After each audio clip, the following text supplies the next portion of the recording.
नमस्कार।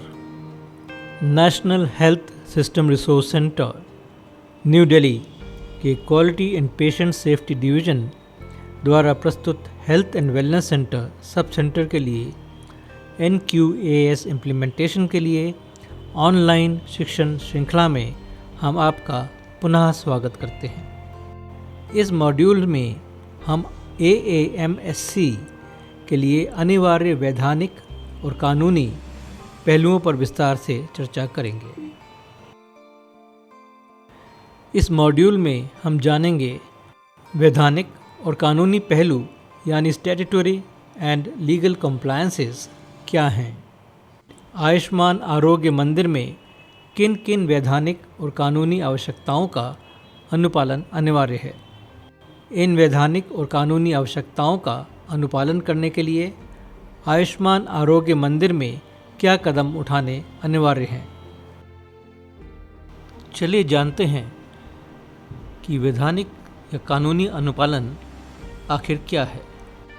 Statutory and legal compliances यानी वैधानिक और कानूनी अनुपालन एक केंद्र और राज्य सरकार द्वारा स्थापित एक कानूनी ढांचा है जिसके तहत स्वास्थ्य सेवाओं का संचालन होना चाहिए। कानूनी रूप से हर स्वास्थ्य केंद्र के लिए इन कंप्लायंसेस का अनुपालन हर परिस्थिति में अनिवार्य है। इसके अनुपालन से स्वास्थ्य केंद्रों को अधिकृत प्रमाण पत्रों के माध्यम से कानूनी और नैतिक मुद्दों में सहायता प्राप्त होती है। इन स्टैट्यूटरी एंड लीगल कंप्लायंसेस का विस्तृत विवरण NQAS में स्टैंडर्ड D6 के अंतर्गत किया गया है। इस स्लाइड के माध्यम से हम जानेंगे कि आयुष्मान आरोग्य मंदिर में हमें वैधानिक और कानूनी अनुपालन के लिए क्या करना है।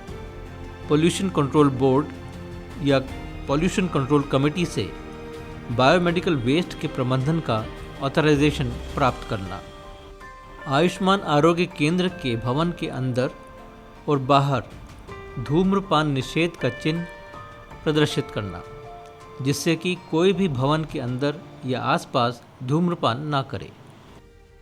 सभी नोटिफाइबल डिजीज़ेस की सकारात्मक रिपोर्ट की सूचना समय पर संबंधित सरकारी अधिकारियों को देना। सभी प्रासंगिक कानूनों, विनियमों और सरकारी आदेशों की अपडेटेड प्रतियां जैसे कि बायोमेडिकल वेस्ट मैनेजमेंट रूल्स 2016, राज्य के विद्युत स्थापना आदेश और अन्य कोई राज्य द्वारा जारी किए गए अनिवार्य दिशा निर्देश। आयुष्मान आरोग्य मंदिर के संचालन के लिए बायोमेडिकल वेस्ट का प्रबंधन बायोमेडिकल वेस्ट मैनेजमेंट रूल्स 2016 के अनुसार करना सबसे महत्वपूर्ण और अनिवार्य आवश्यकता है। आइए जानते हैं कि इसके लिए हमें क्या करना होगा। बायोमेडिकल वेस्ट मैनेजमेंट रूल्स 2016 के तहत प्राधिकरण यानी ऑथराइजेशन प्राप्त करना। इसमें CHO को बायोमेडिकल वेस्ट मैनेजमेंट रूल 2016 के तहत निर्धारित फॉर्म 2 के अनुसार निर्धारित प्रारूप में प्राधिकरण या ऑथराइजेशन के लिए संबंधित राज्य प्रदूषण नियंत्रण बोर्ड SPCB या प्रदूषण नियंत्रण समितियों PCC को आवेदन करना होगा। गैर बिस्तर वाले स्वास्थ्य केंद्रों जैसे कि AAMSC को संबंधित SPCB या PCC से सिर्फ एक बार ही ऑथराइजेशन या प्राधिकरण लेना अनिवार्य है। यदि निर्धारित प्राधिकारी द्वारा 90 दिनों की अवधि के भीतर कोई आपत्ति नहीं की जाती है तो आयुष्मान आरोग्य मंदिर के लिए ऑथराइजेशन प्रदान किया माना जाएगा। डीप बरियल पिट के लिए मंजूरी प्राप्त करना।